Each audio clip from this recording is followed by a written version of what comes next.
ыр жазганда бирөөнү күлдүрүп же жылмайтып жазыш кыйын да. Биз жылмайта албайбыз, а Байдыкенин ырларын окуганда күлөсүң да, айласы жок. Ошо элди окуган адамды, окурманды күлдүрүп жазган кыйын, ойлонтуп дагы күлдүрүп дагы.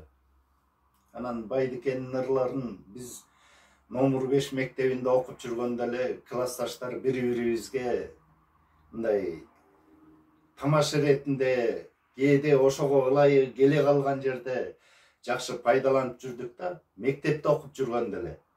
Мисалы, ал деген ыры бар. Бирок аны биз ал дебей сен деп мындай бири-бирибизге карата айткандай кылып окучубуз да. Мисалы, сен мени итсиң дедиң, ооба дедим, тек гана терикпестен күлүп туруп, не кылам ажылдашып, кажылдашып, мен сенин ит экениң билип туруп.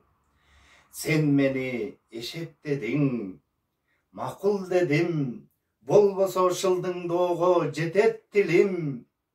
Не кылам жаман айтып, жаакташып, мен сенин билип туруп эшектигиң деп айтчу элек да. Анан бул жерде эшек ит эмес, кээде жинди десе деле ошону ушурга салып айтчубуз. Анан баарыбыз тең эми бир куракта классташтар болгондон кийин кээ бир классташтар мындай акылдуу сунуп акыл айтып кирет го. Ошондо да Байдыкенин ырын пайдаланчубуз.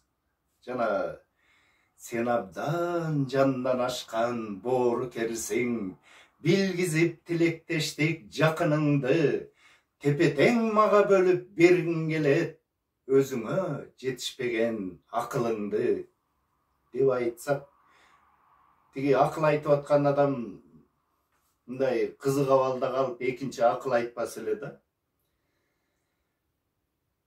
Ошо негизинен ырлар деген жөн эле окулуп кетпей, ушундай турмушта пайдалангандай болгону эң мыкты болот да. Байдыкенин ырлары ошондой көп ырлары. Ыңгайына карата жаттап алып, анан кийин элге айтсаң, учуру келе калганда ошолорду айтып турсаң эң керемет да. Эми мен эстафетаны Малик Аликеевден алдым эле.